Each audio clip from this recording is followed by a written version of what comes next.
অমন কথা বলতে নেই বড়বাবু।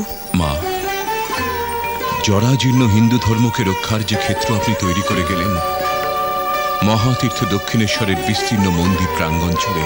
কেন বলছো? এতে আমার আত্মশ্লাঘা বাড়বে। না মা, না, সে মানুষ আপনি নন। আমি আপনার মানসিক তৃপ্তির জন্য বলছি। সেই দক্ষিণেশ্বরের শ্রীক্ষেত্রে মা ভবতারিণীর প্রাণময় প্রকাশের ফলে মাতৃসাধনার যে উদ্দাম উল্লাস আবার মেতে উঠেছে, সে তো আপনারই জন্যে মা। ছোট ভরছাজ তো এমনি এমনি ফিরে আসেননি। বড়বাবু, সেই জন্যই তো আমার আরো চিন্তা। এত বড় মন্দির, তার এত খরচ। বড়বাবু, আমি মন্দিরকে জানবাজারের জমিদারির বাইরে নিতে চাই।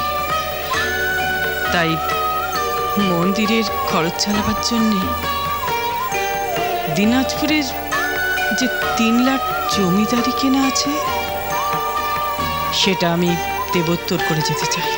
মা, মা, বড়দিদি ফিটনে বসে অস্থির হয়ে উঠেছেন। হ্যাঁ, তা তো হবারই কথা। বড়বাবুকেও ডাকছেন।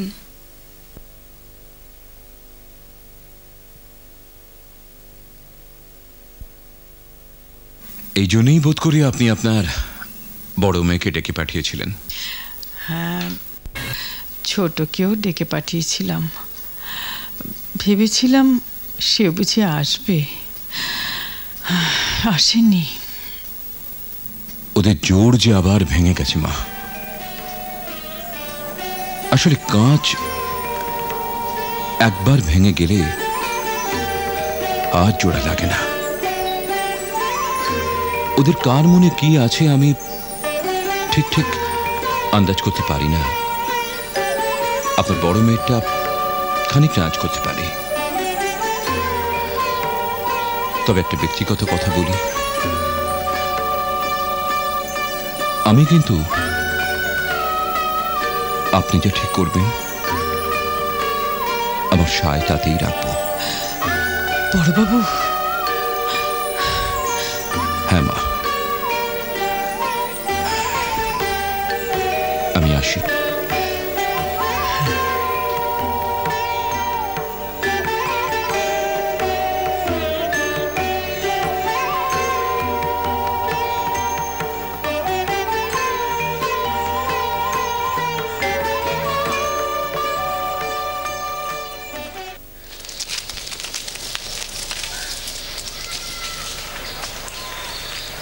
কোথায় গেল বল দেখিনি?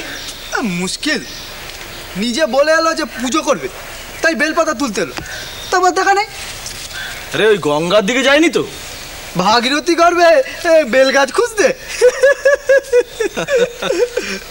তুমি কি যে বলো আলাদারি বাবা। না, ওর মাথার চাপান তো আবার আলাদা। তা যা বলেছো, নিঃসন্দেহে। ডাকবো? ডাকবি? না না, ও যদি কোথাও ধ্যানে ধ্যানে বসে থাকে তাহলে তো খুব মুশকিল হয়ে যাবে, খেপে যাবে। না না, ধ্যানে বসবার তো কথা নয়, নিজেই তো বললো মন্দিরে পুজো করবে। ডাক তাহলে। ছোট বাবা, ও ছোট বাবা। আরে গদাই, আমার ডাক শুনতে পাচ্ছ গো? ছোট বাবা। গদাই, পুজোর জোগাড় হয়ে গেছে, পুজো করবে না? ও ছোট বাবা। রে গদাই, ভাল লাগে না, সব সময় এক খেকামাও। রে গদাই, ছোট বাবা। ও ছোট বাবা। গদাই রে। এখানে এসে আবার সেই একরকম শুরু করে দিয়েছে, দেখলে? তাই না তাই, কোথায় যে খুঁজি। আরে গদাই। ও ছোট বাবা, পুজোর জোগাড় হয়ে গেছে গো। ছোট বাবা।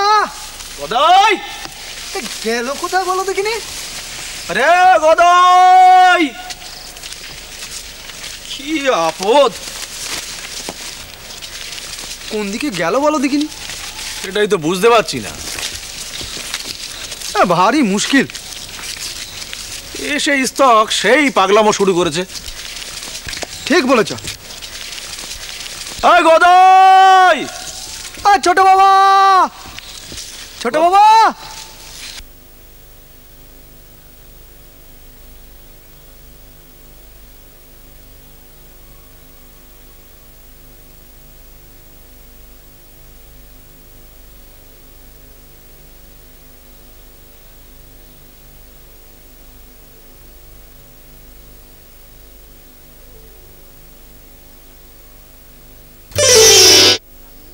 এই কেন রে পাতা ছিঁড়ছিস? মা, তুই? পাতা দিয়ে কি করবি? তোর পুজো করবো। আমার লাগে না বুঝি? তুই ব্যথা পেলি মা? পাবো না। পাতা তুলতে গিয়ে তুই গাছের আঁশ ছিঁড়ে নিয়ে এসছিস। আমার বুঝি লাগে না? গাছ যে চৈতন্যময়, ওখানেও তো আমি আছি। তাই তো। তবে থাক, আমার বেলপাতা চাইনি মা, বেলপাতা চাইনি। তুই তোর অঙ্গ ফিরিয়ে নে মা, তুই তোর অঙ্গ ফিরিয়ে নে। দে।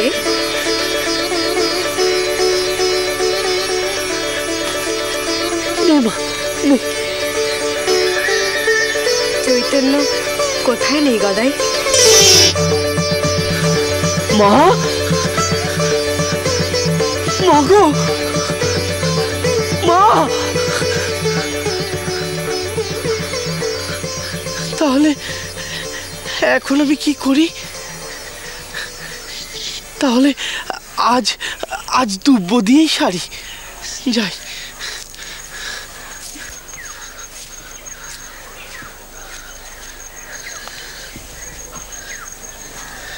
কি করব বল মা, তুই যখন বেলপাতা নিবি না তখন দুব্বই নে।